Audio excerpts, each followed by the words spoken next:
बिस्मिल्लाहिर्रहमानिर्रहीम अस्सलाम वालेकुम दोस्तों। आज अब मैं अपनी इस अगली वीडियो के साथ आपकी खिदमत में हाजिर हूँ। तो सबसे पहले मैं आप लोगों का सबसे बहुत ज़्यादा शुक्रिया अदा करना चाहता हूँ कि आप लोगों ने मेरी वीडियोस को लाइक किया और आप लोग बड़े जो है वो इंटरेस्ट लेके इनको देख रहे हैं। और आप लोगों की सपोर्ट का और आप लोगों की अ, जो कमेंट्स करते हैं उससे मुझे बड़ी खुशी होती है। तो अगर आपको वीडियोस पसंद आएँ तो आप लाजमी कमेंट करें और इसको अपनी क्वेरीज पूछ सकते हैं जो आपके जहन में सवाल हैं। तो उसके बारे में मैं आपको रिप्लाई करूँगा। अगर मैं जल्दी नहीं करूँगा तो मैं वो मे भी थोड़ा डिले आ जाए, लेकिन जो है वो मैं इंशाल्लाह कोशिश करता हूँ कि अपने हर जो कमेंट है उसका रिप्लाई करूँ। तो मुझे बहुत अच्छा रिस्पांस आया आप सब लोगों का, थैंक यू सो मच। अगर आपने इस चैनल को सब्सक्राइब नहीं किया हुआ तो अब सब्सक्राइब कर लें और वीडियोस को वॉच करें और शेयर करें और बेल आइकन को प्रेस कर लें ताकि हर आने वाली लेटेस्ट वीडियो आपको जो है वो उसका पता चल जाए। तो इस सारी लेक्चर्स ये जो मैंने वीडियोस की बनाई थी उनमें इनका मकसद ये था कि आप लोगों को आसान जुबान में या बिल्कुल सिंपल वे में समझाना ये, ताकि कम आदमी को समझ आ जाए कि अपने सोलर सिस्टम लगवाना है। तो उसने सबसे पहले सोलर सिस्टम की टाइप्स को मैंने डिस्कस किया। उसके बाद मैंने आपको बताया कि सोलर सेल्स की लेटेस्ट टेक्नोलॉजी कौन कौन से मार्केट में अवेलेबल हैं। फिर मैंने आपको लेटेस्ट सोलर पैनल्स का बताया। फिर उसके बाद मैंने जो है वो चार्ज कंट्रोलर के बारे में हमारी डिस्कशन हुई। चार्ज कंट्रोलर के बाद हमारी जो था इन्वर्टर्स के बारे में मैंने आपको बताया कि कौन कौन से इन्वर्टर पाकिस्तान में मार्केट में अवेलेबल हैं और उनमें कौन सा बेस्ट है। उसके बाद अब हम आज बैटरीज के बारे में बात करते हैं। थोड़ी थ्योरेटिकली जो चीज़ें थी, थ्योरी वाली सारी चीज़ें वो मैंने आपको सारी इसमें एक्सप्लेन की। कुछ मैंने वीडियोस और भी लगाई जिसमें मैंने इन्वर्टर को क्लीनिंग का और उसकी लाइफ को बढ़ाने का तरीका भी बताया हुआ है। अगर आपने वो वीडियोस नहीं देखी तो आप वो वीडियोस लाजमी देखें और कमेंट और शेयर भी करें अगर आपको वो पसंद आए। और जो आपके सवाल हैं वो उसमें लाजमी पूछें। तो ये लेक्चर में मैं बेसिकली ये जो इसमें जो आपको इस पर स्क्रीन पे नज़र आ रहा है ये इंग्लिश में मैं लिखता हूँ, लेकिन आम लोगों को समझाने के लिए जो कि हमारे कुछ भाई इंग्लिश को नहीं समझ सकते या नहीं पढ़ सकते, तो साथ साथ में उर्दू में ये सारी चीज़ों को एक्सप्लेन करता हूँ सिर्फ अपने लिए, या जो उसको पढ़ सकते हैं वो उसके लिए मैं इंग्लिश में लिखता हूँ। बाकी ये उर्दू में मैं एक्सप्लेन करता हूँ। तो आपके फीडबैक से मुझे बहुत खुशी हुई कि आप लोगों को बहुत सी चीज़ों का और जो है वो पता चला जो कि बहुत सारे लोगों को नहीं पता था। और उसमें कुछ लोगों ने जो था वो बहुत पॉजिटिव कमेंट्स भी किए और मुझे उससे बहुत खुशी हुई। कुछ नेगेटिव कमेंट्स और पॉजिटिव कमेंट्स जो हैं that is the part of the life. तो कुछ लोग आपको अप्रिशिएट करते हैं अगर आप अच्छा काम करें और कुछ लोग आपको जो है वो डिग्रेड करते हैं। कुछ लोगों ने इस तरह के कमेंट किए, जी आप पीएचडी करने के बाद आप जो सोलर सिस्टम के बारे में और इतना आपके पास फ्री टाइम है कि आप ये वीडियोस बना रहे हैं और ये लोगों को गाइड कर रहे हैं, आपके पास इतना टाइम कहाँ से आया। एक्चुअली मैं इतना फ्री तो नहीं हूँ। मैं बेसिकली एक गवर्नमेंट यूनिवर्सिटी में असिस्टेंट प्रोफेसर की मैं जॉब कर रहा हूँ। तो बड़ी मुश्किल से मैं टाइम निकालता हूँ, लेकिन मेरा पर्पज़ इस इन वीडियोस को बनाने का ये था कि मैं आप सब लोगों को, दोस्तों को गाइड करूँ कि आप लोगों को पता चले कि अगर आपने, क्योंकि बहुत बड़ी इन्वेस्टमेंट है, एक आम गरीब आदमी के लिए या एक मिडिल क्लास के लिए उसमें काफ़ी ज़्यादा ही ह्यूज अमाउंट होती है, बहुत पैसा लगता है। तो अगर आपने प्रॉपर चीज़ें जो कंपोनेंट वो सिलेक्ट नहीं किए तो फिर आपके अल्टीमेटली क्या होगा कि आप जब सिस्टम चीज़ें खरीद लेंगे, इंस्टॉल करवा लेंगे तो बाद में आपको पछतावा होगा। तो इन सब चीज़ों से बचने के लिए इनका मकसद ये इन वीडियोस का ये था कि मैं आपको गाइड करूं। तो थ्योरेटिकल जो लेक्चर्स थे थ्योरी के हिसाब से जो हमारी वीडियोस हैं वो अब ये बैटरीज के ऊपर, हम ऊपर से स्टार्ट किया था सोलर पैनल्स पे, फिर मैं इन्वर्टर के ऊपर आया, इन्वर्टर्स के बाद में अब आपको बैटरीज का बताता हूँ। इसके अलावा भी मैंने कुछ वीडियोस अपलोड किए हैं जिसमें मैंने आपको बताया है कि आपने सोलर इन्वर्टर को जो है वो किस तरह आपने उसकी लाइफ को बढ़ाना है, कोई ट्रिक्स उसके मैंने बताए हैं। फिर उसको क्लीन करने का मैंने तरीका भी आपको बताया है। तो आप उन वीडियोस को भी लाजमी देखें और जो मैंने ट्रिक्स बताए हैं उससे आपके सोलर इन्वर्टर की लाइफ जो है वो बढ़ जाएगी इंशाल्लाह। और उसमें उसके अलावा जो आज का हमारा टॉपिक है इसमें मैं आपको बताऊंगा कि अगर आपने बैटरीज परचेज करनी है सोलर सिस्टम के लिए, जो कि हाइब्रिड सिस्टम में एक्चुअली बैटरीज लगती हैं, यानी कि बैटरी बैकअप होता है, लेकिन जो ऑन ग्रिड होता है उसमें बैटरीज नहीं लगती। उसमें मैंने आपको पहले जिस तरह वीडियोज में बताया था कि जब लाइट ऑफ हो जाएगी तो साथ ही जो है वो आपका सारा सिस्टम भी बंद हो जाएगा ऑफ ऑन ग्रिड में। लेकिन हाइब्रिड में बैटरी बैकअप होता है तो उसके लिए आपको बैटरीज खरीदनी पड़ती हैं, साथ बैटरी बैकअप के लगाना पड़ता है, ताकि आपको रात के टाइम अगर लाइट ऑफ हो जाए तो आपको यूपीएस की तरह वो आपके लाइट लोड्स चलाता रहे। तो ये बहुत इंपॉर्टेंट है कि आपको पता हो कि आपने कौन सी बैटरीज खरीदनी है। तो आज मैं इसकी इस वीडियो में बैटरीज के बारे में बात करता हूँ तो मैं आपको बताता हूँ कि पाकिस्तान में सोलर सिस्टम्स के लिए जो बैटरीज जो हम यूज़ हो रही हैं वो कौन कौन सी हैं। उनमें बेसिकली इनकी तीन जो है वो मेजर बल्कि चार मेजर टाइप्स हैं। यहाँ पे मैंने लिथियम आयन बैटरी नहीं यूज़ इंक्लूड की। वो मैं बताता हूँ कि उसकी क्या रीज़न है। तो मेरी जो रिकमेंडेशंस हैं इनमें तीन जो ज़्यादातर लोग लगा रहे हैं पाकिस्तान में और कामयाबी यही वाली हैं। लिथियम आयन बैटरी को मैं क्यों सपोर्ट नहीं करता उसको मैं आपको सिर्फ बातों की हद तक नहीं, उसको मैं आपको प्रूफ के साथ भी एक्सप्लेन करूंगा। जो दुनिया के लीडिंग रिसर्चर्स हैं, जो दुनिया के तरक्की याफ्ता ममालिक हैं, वहाँ पे भी इसको वो जो है वो इसमें बहुत ज़्यादा इश्यूज हैं इनको अडॉप्ट करने में एज अ बैकअप के तौर पे। तो उसका मैं आपको प्रूफ भी दिखाऊंगा, रिसर्च क्या कहती है उसके बारे में कि लिथियम आयन बैटरीज क्यों खतरनाक हैं और स्पेशली पाकिस्तान जैसे मुल्क में ये क्यों कामयाब नहीं है और आपने क्यों ये इसको अवॉइड करना है या क्यों नहीं ये खरीदनी। तो इनकी तीन टाइप्स हैं। एक है लेड एसिड बैटरी जो कि आम जिसे पानी वाली बैटरी भी आम जुबान में हम कहते हैं। कारों के अंदर आप बहुत ज़्यादा आम आपने देखी होंगी कि 12 वोल्ट वाली बैटरी रखवाते हैं ये। तो उसे हम लेड एसिड बैटरी कहते हैं जिसमें पानी वाली बैटरी होती है जिसे हम कहते हैं। दूसरी जो बैटरी है वो होती है जी ड्राई सेल बैटरीज। ये भी कारों के अंदर आपने देखी होगी। ये भी उससे मिलती जुलती 12 वोल्ट की बड़ी बैटरी जो होती है वो बैकअप के तौर पे यूज़ की जाती है सोलर सिस्टम में, हाइब्रिड सोलर सिस्टम में। उसके बाद जो है ट्यूबुलर बैटरीज हैं। ट्यूबुलर बैटरी स्पेसिफिकली खास तौर पे इन्होंने डिज़ाइन की हैं ये सोलर पैनल्स या सोलर सिस्टम के बैकअप के लिए। इसकी लाइफ साइकिल्स या इसके आप कह लें कि एनर्जी स्टोरेज कैपेसिटी और इसकी लाइफ जो है वो बाकी दोनों लेड एसिड बैटरी और ड्राई सेल बैटरी से ज़्यादा है। मैं बारी बारी एक्सप्लेन करूंगा कि किस तरह जो है वो एक लेड एसिड बैटरी जो है उसके क्या फ़ायदे और नुकसान हैं, ड्राई सेल बैटरी के क्या फ़ायदे और नुकसान हैं। अगर अगर आपने ट्यूबुलर बैटरी खरीदनी है तो उसके क्या फ़ायदे हैं और क्या नुकसान है। तो उसके एंड पे हम कंक्लूड फिर मैं आपको बताऊंगा कि लिथियम आयन बैटरी जो है उसके क्या क्या नुकसानात हैं और पाकिस्तान में वो कामयाब क्यों नहीं है, क्यों रिस्की है उसको लगाना बैकअप के तौर पे सोलर सिस्टम के अंदर। और ये हम अभी इसकी डिस्कशन डिस्कशन जो है वो स्टार्ट करते हैं। तो सबसे पहले मैं आपको बताता हूँ लेड एसिड बैटरी जिसे हम पानी वाली बैटरी कहते हैं। इसमें सबसे ज़्यादा इसका इसका फ़ायदा तो ये है कि ये सस्ती है। चीप मैंने इधर लिखा हुआ है कि ये बाकी दोनों टाइप्स जो है ड्राई सेल और ट्यूबुलर बैटरीज तीनों में से सबसे सस्ती ही होती है।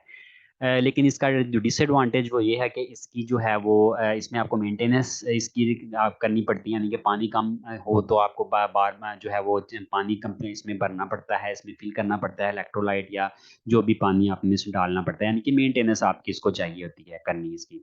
दूसरा इसका जो सबसे बड़ा डिसएडवांटेज ये है कि अगर सोलर सिस्टम में बैकअप के तौर पे लगाते हैं तो इसकी लाइफ जो है वो 2 से 4 साल मैक्सिमम जो है वो 4 साल तक होगी। तो 4 साल में जैसे जैसे टाइम गुजरता जाएगा मे बी 1 साल तक वो बहुत ज़्यादा जो है वो अच्छा बैकअप दे, लेकिन 2 साल 1 साल 1.5 साल के बाद जो है वो बैकअप टाइम जो है वो अपना कम करना शुरू कर दे। वो 4 साल तक में भी वो चल जाए, गुजारा कर जाए अगर आप प्रॉपर उसका जो है वो पानी फिल करते रहें उसमें, जिसे आम जुबान में पानी कहते हैं या बेसिकली वो इलेक्ट्रोलाइट होता है उसके अंदर डालते हैं। लेकिन हम उसको फिल जब वो कम हो जाता है तो हम उसमें आम डिस्टिल्ड वाटर जो है या एसी वाला पानी भी उसमें डाल सकते हैं। तो इसकी ये मैक्सिमम जो है ये 2 साल, 2 से ज़्यादा 3-4 साल तक भी चल सकती हैं अगर प्रॉपर मेंटेनेंस करें। लेकिन इसका ये सबसे ज़्यादा ये इसका जो डिसएडवांटेज है कि इसकी जो है लाइफ शॉर्ट होती है और ये जल्दी जो है वो अपनी जो है वो ख़त्म हो जाती हैं, एक्सपायर हो जाती हैं। और अपने बैकअप टाइम के साथ साथ जो है वो कम होता जाता है और 4 साल तक में भी अगर चल जाती हैं तो मे भी शुरू में अगर ये 6 घंटे का बैकअप एक बैटरी दे रही है तो एंड तक जो है वो चौथे साल में भी जो है वो आधे घंटे या पौने घंटे के बैकअप पे वो रह जाए तो वहाँ पे अल्टीमेटली आपको जो है वो चेंज करनी पड़ेगी। फिर दूसरी जो है वो ड्राई सेल बैटरीज हैं। ड्राई सेल बैटरी का फायदा जो है वो ये है कि इसकी जो लाइफ है वो थोड़ी सी उससे जो पिछली मैंने आपको बताया लेड एसिड बैटरी या पानी वाली बैटरी उससे थोड़ी सी ज्यादा होती है। 3 से 5 साल तक इसकी लाइफ होती है। तो 3 साल तक ये प्रॉपर काम करती रहती हैं, यानी कि प्रॉपर बैकअप देती हैं। इसमें कोई आपको इश्यूज नहीं आते। 2 से 3 साल तो इसमें कोई इशू नहीं आता। लेकिन जब जैसे जैसे टाइम गुजरता जाता है तो इसकी जो है लाइफ जो है वो कम होना शुरू हो जाती है और बैकअप जो है वो इसमें डिके स्टार्ट हो जाता है। यानी कि इसमें जो अंदरूनी जो है वो जिसे डिके का उर्दू में अगर आप मुतबादिल लफ्ज सुने तो कहते हैं शिकस्तो रेख शायद उसको कहते हैं। यानी कि इसके अंदर जो है वो कंपोनेंट्स जो है वो खत्म, उनकी लाइफ घुलना शुरू हो जाएंगे या जो भी इसको आप कह लें। तो लेकिन इसका फ़ायदा एक ये है कि इसमें जो आपको जो है वो इसकी जो है वो इसमें मेंटेनेंस आपको कोई नहीं चाहिए, इसमें पानी वगैरह इसका कम हो जाए या वो आपको चेक करने की जो है वो कोई टेंशन नहीं होती। अच्छा, डिसएडवांटेज इसका या नुकसान क्या है? नुकसान ये है कि ये जो पिछली बैटरी जो पानी वाली सिंपल बैटरी है उससे थोड़ी-सी एक्सपेंसिव होती है। तो अ, अगर उसका दूसरा डिसएडवांटेज ये है कि इसकी चार्ज स्टोरेज की या एनर्जी स्टोरेज की कैपेसिटी जो है, स्टोरेज कैपेसिटी या बैकअप देने की कैपेसिटी जो होती है वो कम होती है, अगर हम वो दूसरी सारी बैटरी जो लेड एसिड बैटरी पिछली मैंने आपको बताई उससे।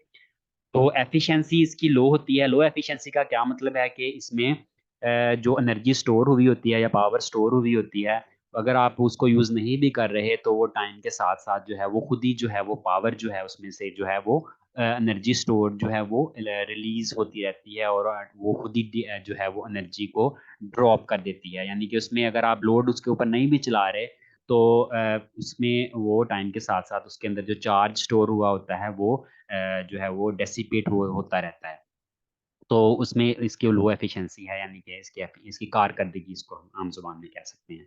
और इसमें जब उसके ऊपर लोड डालते हैं इस बैटरी में तो इसका एक नुकसान और भी है कि इसमें जो वोल्टेज हैं वो ड्रॉप होने शुरू हो जाते हैं। वोल्टेज ड्रॉप होने से क्या होता है कि जो आगे हमारे लोड लगे हुए हैं, उनमें जो लोड्स में उन्होंने उनके ऊपर भी इफ़ेक्ट होता है। उसमें पंखा है, एलईडीज़ लगी हुई हैं आगे, रेफ्रिजरेटर लगा हुआ है, स्लाइड लोड्स हैं कोई हमारे, तो उसमें कभी आपने देखा होगा कि कुछ देर कई कई दफ़ा जो है वो पंखे की स्पीड कम होने लग जाती है, कई दफ़ा ज़्यादा होने लग जाती है। तो अल्टीमेटली जो है वो आपका जो बैकअप के जब यूपीएस के तौर पे ये चल रहा होगा, रात के टाइम लाइट ऑफ होगी, तो वो डैमेज होने का खतरा है।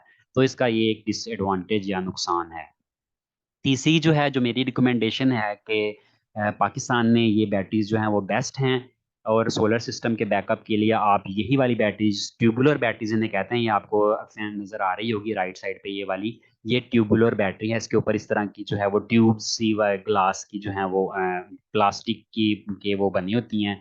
तो इस वजह इसे ट्यूबुलर बैटरीज़ कहते हैं। ये स्पेसिफिकली सोलर सिस्टम के लिए डिज़ाइन की गई हैं।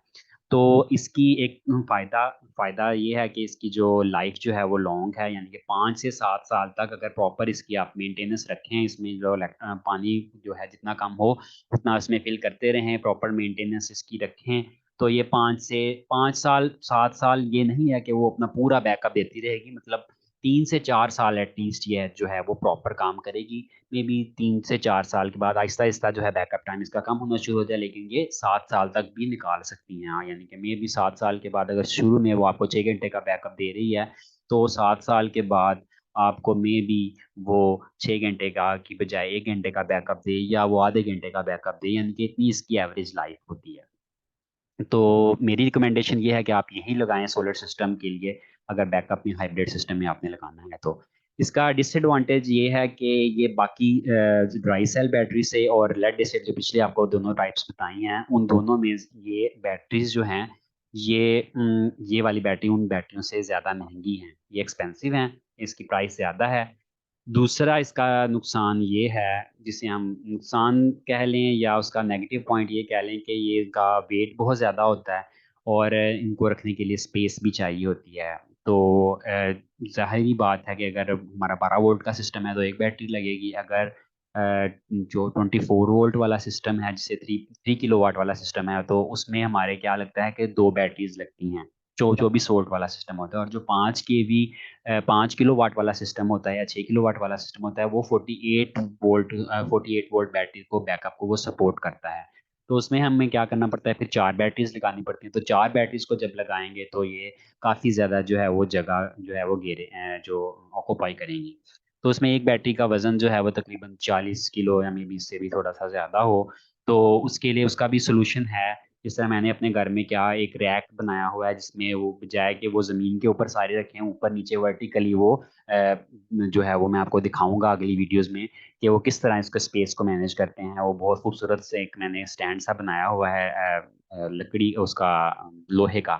तो वो दिखने में भी बड़ा प्यारा लगता है और बैटरीज़ भी बड़ी अच्छी तरह उसमें मैनेज हो जाती हैं। तो मेरे हिसाब से ये कोई डिसएडवांटेज इसका नहीं है, क्योंकि इसके फ़ायदे बहुत ज़्यादा हैं। इसमें इसकी लाइफ़ बहुत लॉन्ग है, इसमें कोई आपको ब्लास्ट होने का डर नहीं है इसका, कोई इसमें आपको खतरा नहीं है, आपकी जान सबसे ज़्यादा इम्पोर्टेंट है। ज़िंदगी सबसे ज़्यादा इंपॉर्टेंट है। वो मैं आपको बताता हूँ कि क्यों मैंने ये बात कही। अगली वीडियो में मैं अगली जो इसमें स्लाइड आएगी या उसमें मैं आपको बताता हूँ कि मैं किसको क्यों रिकमेंड कर रहा हूँ, कि मैंने ये बात क्यों कही कि जान सबसे ज़्यादा इंपॉर्टेंट है आपकी। अच्छा, वो अब देखें कि अगली जो बैटरीज़ हैं, जो कि आजकल बहुत ज़्यादा हर बंदा बात कर रहा है जी, लिथियम आयन बैटरी लगा लें, लिथियम आयन बैटरी लगा दें। ये अगर आपको दूसरी जो है बाकी बैटरीज़ 3-4 से साल के बाद आपको वो जो है इतना ज़्यादा उनका वेट भी होता है, 4-5 साल के बाद आपको वो रिप्लेस भी करनी पड़ती हैं, कॉस्ट आपको दोबारा उसकी आएगी। तो अब इसकी बजाय आप क्या करेंगे, 48 वोल्ट वाली एक ही में जिस यहाँ पे आपको नज़र आ रही होंगी ये लिथियम आयन बैटरीज़, तो ये एक ही बैटरी होती है। फॉर एग्ज़ाम्पल अगर आपने जो 12 वोल्ट वाला सिस्टम है, तो 12 वोल्ट की एक ही बैटरी आएगी, छोटी-सी कॉम्पैक्ट साइज़ की होती है। अगर 24 वोल्ट वाला सिस्टम है आपका, तो 24 वोल्ट बैकअप का एक ही बैटरी आएगी आपको, उसका वेट भी कम होता है। जिस तरह वो सीपीयू नहीं होते थे हमारे पुराने कंप्यूटर्स के, जो एक तो डेस्कटॉप होते थे और दूसरा जो दूसरे सीपीयूज़ आए थे, वो वाले उस तरह का उसकी तरह की होती है। और अगर जो 48 वोल्ट वाला सिस्टम है, तो उसमें भी एक तरह एक ही बैटरी होगी और उसमें उसका साइज़ भी जो है वो कॉम्पैक्ट होगा, यानी कि स्मॉल साइज़ होगा। तो ये बहुत अट्रैक्टिव चीज़ इसमें लगती है बज़ाहिर, लेकिन ये अट्रैक्टिव जो है चीज़ इसकी बेस पे अगर आप इसको, लेकिन इसकी कॉस्ट जो है वो बहुत ज़्यादा हाई है। अगर आप देखें इसकी कीमत जो है वो पिछली तीनों मैंने आपको जो बताई हैं, lead acid battery, dry cell battery और ट्यूबुलर बैटरी, उन सब में कॉस्ट इसकी बहुत सबसे ज़्यादा है। लेकिन इसके पहले मैं आपको फ़ायदे बताता हूँ, लेकिन फ़ायदों से ज़्यादा इसके नुकसानात हैं, वो मैं आपको बताता हूँ। फ़ायदा ये है कि इसमें एनर्जी स्टोरेज जो है वो बहुत ज़्यादा ये इफ़ेक्टिवली कर लेती है, स्मॉल साइज़ के अंदर भी बहुत ज़्यादा ये बैकअप प्रोवाइड कर देती है। एफ़िशिएंसी इसकी बहुत अच्छी है, एफ़िशिएंसी का मतलब वही वाला मैंने जिस तरह आपको बताया कि जो है वो पावर को जो है वो डिसिपेट नहीं करती और एफ़िशिएंटली ये काम करती है, पर बैकअप प्रोवाइड करती है। इसकी लाइफ डेफ़िनेटली अगर ये चलती रहे तो 10 साल तक होती है इसकी लाइफ। इसमें चार्जिंग बहुत फ़ास्ट हो जाती है बैटरी बैकअप का की, और इसका वेट जो है वो बहुत कम होता है। अगर हम उसका 4 बैटरीज़ का जो है वो 40-40 किलो की एक बैटरी है, तो उसकी कंपेयर्ड इसका वज़न करें तो मेबी आपको ये 20 केजी की एक ही जो है वो 48 वोल्ट का जो सिस्टम मिल जाए।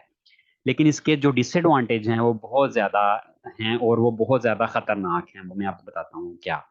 सबसे पहला तो एक है कि आपका पैसा बहुत ज़्यादा इसमें लगता है, ये बैटरी जो है महँगी बहुत होती है ये। उसके बाद इसमें कॉम्प्लेक्स सिस्टम बहुत ज़्यादा होता है, ये उसमें इसे हम कहते हैं बैटरी मैनेजमेंट सिस्टम, जहाँ यहाँ पे आप देख रहे हैं इसको मैंने बीएमएस लिखा हुआ है, एक्सपेंसिव, कॉस्ट बहुत ज़्यादा है।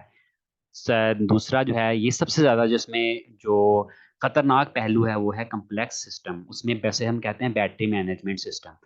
अब जो लेड एसिड बैटरीज होती हैं ना, ये वाली और दूसरी वो पिछली जो सारी बैटरीज हैं, इनमें टेम्परेचर इतना जो है वो उसको या वो उसके ऊपर ज़्यादा इफेक्ट नहीं करता उसकी परफॉर्मेंस के ऊपर। लेकिन ये जो लिथियम आयन बैटरीज हैं, इनके ऊपर टेम्परेचर जो है वो बहुत ज़्यादा खतरनाक, अगर बहुत ज़्यादा इसका खतरनाक इफेक्ट होता है, वो बैटरी जो है वो ब्लास्ट हो जाती है, उसको आग लग जाती है और आपका पूरे का पूरा, मैंने इस तरह की भी एग्जांपल सुनी हुई है पाकिस्तान के अंदर भी, कि पूरे का पूरा घर ही जल गया इस वजह से।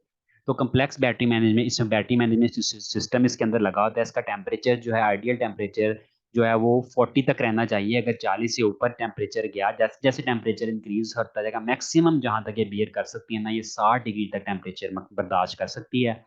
अब वो भी खतरनाक लेवल है उसका, लिमिट लास्ट लिमिट है, अपर लिमिट है। तो कोशिश इसकी इसको बैटरी मैनेजमेंट सिस्टम, उसके अंदर फैंस लगे होते हैं, वो मैनेज करता है कि इसके टेम्परेचर को 40 के ऊपर मेंटेन रखे वो। लेकिन अगर ये 40 के ऊपर मेंटेन नहीं रहता, तो फिर जो है वो क्या होता है, उसमें आगे आगे आपको बताता हूँ कि फिर क्या होगा उससे। अच्छा, उसमें सेफ्टी कंसर्न बहुत ज़्यादा है। अगर ओवर चार्जिंग हो जाए या ओवर हीटिंग हो जाए या टेम्परेचर उसका बढ़ जाए, तो उससे क्या होता है कि जो है वो बैटरी जो है वो ब्लास्ट होने का खतरा होता है। मैं आपको उसकी रियल एग्जांपल जो है, ये मैं सिर्फ कोई किताबी बातें नहीं कर रहा, उसको मैं आपको प्रूफ दिखाता हूँ उसको। उसका आपको मैं यहाँ पे, अगर मैं आपको दिखा सकूँ तो आप मेरी स्क्रीन पे, तो इसका सबसे पहला आपको मैं वीडियो एक दिखाता हूँ, ये देखें। ये किसी यूरोपियन कंट्री के अंदर एक लिथियम आयन बैटरी का उन्होंने बैकअप सिस्टम लगाया हुआ है। तो ये आपको बॉक्सा नज़र आ रहा है, आहिस्ता आहिस्ता इन्होंने बैकअप सिस्टम, उन्होंने 83 किलोवाट का बैकअप सिस्टम लगाया हुआ है, उसके लिए लिथियम आयन बैटरीज का एक स्टैक है। ये देखें कि जब आहिस्ता आहिस्ता ओवर हीटिंग की वजह से कैसे वो आहिस्ता आहिस्ता उसमें आग भड़कनी शुरू हो गई है। आहिस्ता आहिस्ता इसमें जब 40 से ऊपर टेम्परेचर जाता है तो ओवर हीटिंग शुरू हो जाती है, और ओवर हीटिंग से वो आहिस्ता आहिस्ता उसमें आग लगने लग जाती है। जैसे आपको नज़र आ रहा होगा कि आहिस्ता आहिस्ता उसमें आग लगने लग गई है। और आग भड़कती जा रही है और उसने पूरे के पूरे जो है वो बैटरी का बैकअप का पूरा जो सिस्टम है उसके पूरे को अपनी लपेट में ले लिया है। और फिर एक पॉइंट ऐसा आता है जिसमें ये पूरी जो है ये ब्लास्ट हो जाती है, जिस तरह एक बम फटता है इस तरह ये ब्लास्ट होती है और अपने इर्द गिर्द जो भी चीज़ होती है उसको उड़ा देती है ये। तो ये बहुत ज़्यादा इसका खतरनाक पहलू है और इसको कंट्रोल करना फिर बहुत ज़्यादा मुश्किल हो जाता है। एक तो ये मैंने आपको वीडियो दिखा दी। दूसरा मैंने आपको ये तो मे भी कोई समझे कि जी अपनी मतलब की वीडियो निकाल के और एक बस दिखा दी, एक कोई इक्का दुक्का वाक्य वाक्य हुआ होगा, ऐसा नहीं है। इसके ऊपर एक रिसर्च पेपर मैं आपको दिखाता हूँ। ये एक बहुत ही अच्छा एक इंजीनियरिंग का एक जो है वो जर्नल है, जहाँ पे एक साइंटिस्ट ने एक रिसर्च की कि टेम्परेचर का क्या इफेक्ट होता है लिथियम आयन बैटरीज की परफॉर्मेंस के ऊपर। तो उन्होंने पूरा एनालिसिस उसमें उन्होंने किया हुआ है, बहुत अच्छा एक पेपर है, उसमें उन्होंने पूरा एनालिसिस किया हुआ है कि लिथियम आयन बैटरीज में जब आप जो है वो उनका टेम्परेचर रेंज जो है वो -20 से लेके 60 डिग्री तक है मैक्सिमम। अगर जब आपका टेम्परेचर 40 डिग्री से ऊपर जाना शुरू हो जाए तो उसके बाद का मतलब है कि खतरे की घंटी बज गई है और आपका जो है वो इसमें ऐसा अनकंट्रोल्ड प्रोसेस जो है वो स्टार्ट हो जाता है, जहाँ पे क्या होता है कि फिर अल्टीमेटली जो है वो ब्लास्ट ही होता है और उस धमाके का इतना ज़्यादा नुकसान होता है कि आपका पूरे का पूरा घर जो है वो तबाह हो सकता है, आपका जितना भी इलेक्ट्रिकल वायरिंग है वो सारी जो है वो तबाह हो सकती है, आपका जो है वो करोड़ों का नुकसान हो सकता है। तो ये प्रूफ है। उसके बाद मैं एक और प्रूफ दिखाता हूँ। ये पीवी मैगजीन है, जो कि जो है दुनिया का एक लीडिंग जो है बहुत अच्छा मैगजीन है, जिसके ऊपर सोलर सिस्टम से रिलेटेड सारी रिसर्च उसके ऊपर आती है।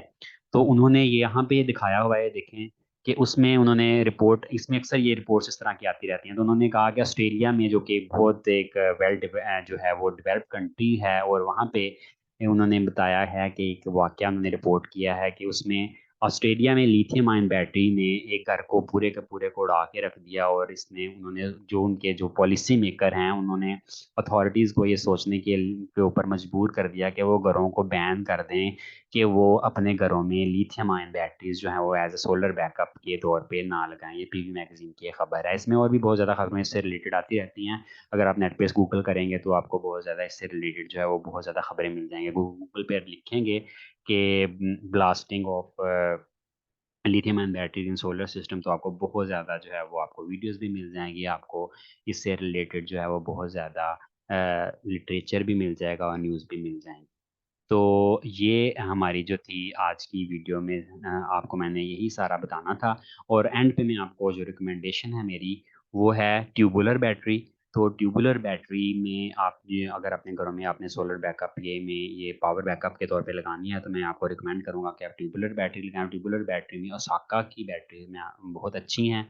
मैंने अपने घर में खुद भी लगाई हुई हैं और बहुत अच्छा उनका बैकअप टाइम भी है और उनकी परफॉर्मेंस भी बहुत अच्छी है। तो ओसाका की बैटरीज जो हैं वो बहुत अच्छी हैं, ट्यूबुलर बैटरीज, तो मैं वो रिकमेंड करूँगा।